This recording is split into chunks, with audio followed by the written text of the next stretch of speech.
Uma das dificuldades que as mães têm é construir o hábito de estudo nos filhos. E como é que constrói o hábito? Normalmente as mães ficam desesperadas quando a nota vermelha vem e elas querem fazer tudo de uma vez. Então, a partir de agora, o menino nunca estudou e agora ele vai estudar tudo. É muito difícil disso acontecer. Depois, quando você identifica isso, a escola te chama para conversar. Muitas vezes você vai lá, você não sabe o que fazer e ele tá o desempenho começa a ir mal e você fala, poxa, eu queria um filho que estudasse, que lesse, eu valorizo tanto a leitura, que ele fosse uma boa pessoa e que ele se dedicasse aos estudos, porque eu acredito muito que os estudos vão fazer diferença. Só que parece que quanto mais eu falo para ele estudar, menos ele estuda. E o que está acontecendo? E eu vejo isso em vários casos. E muitas mães, eu escuto muitas vezes, na minha época eu não fazia desse jeito. Quando eu tinha que estudar, eu fazia e a mãe começa a descrever como que ela fazia. E o primeiro ponto aqui que eu quero chamar a sua atenção é: você precisa separar o que você fez do que você quer que o seu filho faça, do que ele faz de verdade. A gente precisa ajudar eles a mostrar como que aquilo é importante para eles naquele momento. E essa é outra parte importante, porque o nosso córtex pré-frontal, que é a parte aqui da frente do cérebro, responsável pela tomada de decisão e por entender tempo, ela só termina de ser formada entre os 25 e 28 anos. Então não adianta eu querer explicar para um adolescente que, a Bhaskara vai ser importante para ele mais para frente.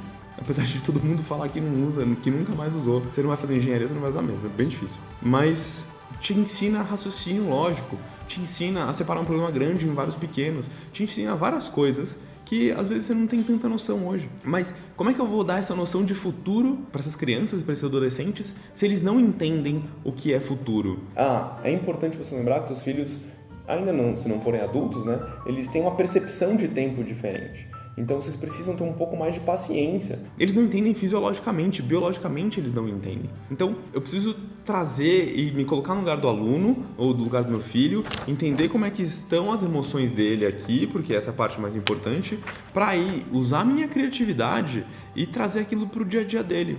E o meu convite hoje para você é para que você escute o seu filho antes de projetar o seu filho ideal, o filho sonhado, na pessoa que você está falando. Qual que é o segredo da comunicação? O primeiro passo, se você quer ser ouvida pelo seu filho, é não critica ele. Às vezes, numa conversa com ele, você pode dar um feedback, mas tem que tomar muito cuidado com as palavras que você vai usar. Jamais critique o seu filho. E por isso você entra naquela fase de aborrecência, que eu não gosto de falar assim, porque eu não vejo desse jeito. E acho que o fato de eu não ver desse jeito faz com que os adolescentes não sejam aborrecentes comigo. Pelo menos eu não conheci nenhum ainda que seja de fato um aborrecente quando eu dou espaço e quando eu escuto ele. Não adianta eu chegar para uma criança ou para um adolescente e explicar que a vida não é assim, porque ele vai ter que trabalhar, ele vai ter que se esforçar e um dia, quando ele for querer comprar alguma coisa, não vai dar.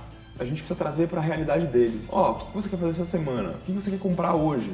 A gente precisa estimular que ele tome essas decisões. E como é que a gente estimula isso? A gente pode direcionar, a gente pode fazer perguntas, mas a gente deixa com que eles tomem as decisões. É muito diferente você querer orientar e você ter uma expectativa sobre aquele resultado. Então, quando você dá uma orientação, quando você quer que seu filho chegue em algum lugar, faça perguntas para que ele chegue lá e dê o tempo para ele pensar sobre aquilo. Então você precisa estimular isso, aproveitar para construir isso neles, porque assim você estimula a autonomia, você estimula ele a tomar o poder de decisão. Talvez seja exigir demais, mas com que eles tomem pequenas decisões que você já direcionou de uma certa maneira, vai ajudar muito a desenvolver a autonomia deles. Você não vai jogar no final de semana, você não vai fazer o que você quer no final de semana. E não é um castigo, é um combinado. Você precisa merecer sair no final de semana ou jogar no final de semana. Se você não merecer, foi você que escolheu, não fui eu, tá? E aí você dá a liberdade de escolha para ele e vão ter semanas que ele não vai fazer e vai te dar uma dor no coração, mas você vai ter que ser firme. Porque é aí que você ensina para ele que o esforço tem uma recompensa, o esforço tem um resultado. Né? Às vezes não é o resultado que a gente esperava, às vezes falta um pouco mais, mas se não fosse isso, né, gente? Se tudo der certo da primeira vez, não ia ter graça também. Tudo isso vai dar ferramentas para os seus filhos que são assim, de valor inimaginável.